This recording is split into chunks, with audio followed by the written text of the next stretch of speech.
Hello everyone and welcome to Sinful Gaming. I hope you're all doing well, I hope you're all staying safe, and most of all, I hope you're all fighting that war against the grey. Today's video we're going to talk start collecting Warhammer 40,000, and today we're going to take a look at the Chaos Demons Combat Patrol box set. Now, in this video, we're going to take a look at all the models inside said box set, talk a little bit about them, how we can build them, and the unit sizes, and all of that, talk a little bit about how they work on the tabletop, before having a look at some other units we can use to expand upon this initial purchase. We'll then finally finish off the video with a little sample army list for you to use, hopefully as some inspiration for starting your own Chaos Demons army. Now, it should be mentioned that this Chaos Demons box set is entirely made up of Khorne miniatures. That said, we will be doing an entire video here focused predominantly on the Khorne miniatures in the Chaos Demons range, but we will do other videos in our Getting Started series looking at the other Chaos God Demon focused factions and indeed some mixed faction armies in there as well. With that said though, the first model we get is a Bloodmaster. This is a Khorne character. You can see him at the front there, the one on the 40mm base. You've got his Blade of Blood, which is Strength User, which is Strength 6, so pretty decent anyway.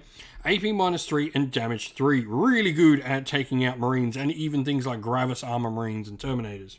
Now, it has the Herald of Khorne ability where it can reroll wound rolls of 1 for friendly Legion Demonic Khorne units that are core within 6 inch of it, and it can also choose a Bloodletter unit each phase in each of its commands phase within 6 inch, and that unit, when it makes melee attacks on modified hit rolls of 6s, will automatically wound, so it can get a lot of attacks through. It's got 5 attacks base, 4 wounds, toughness 4, pretty solid model all up. Now, its save is a little bit interesting because it does have the DV save, which is its demonic save. So effectively what this does is the first value is its combat save and the second value is its range value save with demons. So just something to remember when looking at the saves. They do look a little bit different than other models. Now, we've then got 20 Bloodletters. These are our standard troop choice for the Khorne force. What Bloodletters are going to bring is 2 attacks at weapon skill 3. They've got Strength User again, but that's still a Strength 5 at AP -3, damage 2. This is really solid. Now, they've got a 5-up, 4-up demonic save, but they also have the ability to take demonic icons, which will give them the ability to ignore combat attrition modifiers, and they'll get +1 leadership from the Instrument of Chaos as well, which are upgrades for the unit. The next unit we have available to us is the Fleshhounds. Fleshhounds are a fast attack choice. They're going to provide us with Strength 5 attacks, again with 3 attacks per model. They've got 2 wounds each and a 12-inch move, so a nice solid fast unit. The champion has a Burning Roar, which is an Assault D6 12-inch Strength 4 -1 AP Damage 1 Flamer weapon, meaning it automatically hits the target. And they've all got Gore Drench Fangs for Strength User, once again Strength 5 base, which is still nice, -2 AP Damage 1. Now they've got a couple of cool rules. First of all, Savage Pounce. Whenever they charge or perform a heroic intervention in an attack, they'll get +1 damage to their damage characteristic of their weapons. And the Collar of Khorne allows your units to deny a psychic power as if they were a psyker in your opponent's phase. So generally, I would always suggest in this box set building 2 units of 5 for that reason. The more units of these you have, the more denies you get. Now, the last unit we have inside this box set is the Skull Crushers. The Blood Crushers here are a elite choice for the Chaos Demons. You can have a unit of 2 to 5 models of Blood Crushers plus your Blood Hunter, which is the champion model. They have the option for demonic icons and Instrument of Chaos, giving the same benefits as the Bloodletters, and their Hellblades are exactly the same.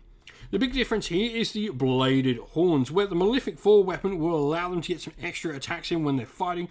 Each time the bearer fights, if they made a charge move this turn, then until that fight is resolved, change the strength characteristic of this weapon to +2 as well, which is pretty nice. But all in all, like, they're just going to provide you with a really big hammer for your unit. A lot of your stuff is pretty strong in this army already. These guys are going to be pretty much the big hammer of your force. Now, if we're looking at where to go next, for me, the first place to look is looking at the Bloodthirster. This is the Greater Demon of Khorne, and this model absolutely hits hard. Weapon skill, ballistic skill 2+ with strength and toughness 8 and 20 wounds, 4+4+ save on that demonic save. It's got a variety of different weapon options. It starts standard with Hellfire Breath, which is an Assault D6 Flamer weapon, strength 5, -2 AP, damage 1. And it also has the Great Axe of Khorne, which has 2 different weapon profiles, able to either do its Mighty Strike for ×2 strength, -4 AP damage D3+3, or going Sweeping Blow, where it gets 2 attacks per profile, putting it up to 16, and minus 3 AP, damage 2 at its base strength of 8. Now, you've got the Demonic Lord of Khorne, where you can get reroll hit rolls of 1 out of this model, and the Relentless Carnage, where at the end of the fight phase, select one enemy unit within engagement range of this model and roll a d6. On a 2+, that unit will suffer d3 mortal wounds as he just piles in and starts smashing them. You can also choose to upgrade them to Exalted Bloodthirsters, which can be a nice variety of different models. This can provide you with a variety of different buffs. Indomitable Onslaught, meaning you can never take more than 8 wounds in the same phase. Master of the Blood Type, each time you fight, if you made a charge, were charged, or performed heroic intervention, until your attacks are resolved, you've got +1 strength and attacks. And Rage Unchained, you consider to have double number of wounds remaining for the purposes of all your characteristic brackets. Now, you do have a named variation of this model as well, called Scarbrand. Scarbrand is a technically flightless demon prince, or rather bloodthirster, greater demon I should say. He can't be affected by psychic powers at all. He's got his Slaughter and Carnage, his own specific weapons, which do have very similar profiles of a Mighty Strike and Sweeping Blow attack. The big difference here being his Mighty Strike, invulnerable saving throws can't be taken against him. And then he's got Rage Embodied. While a unit is within 6 inches of this model, it adds 1 to its attacks.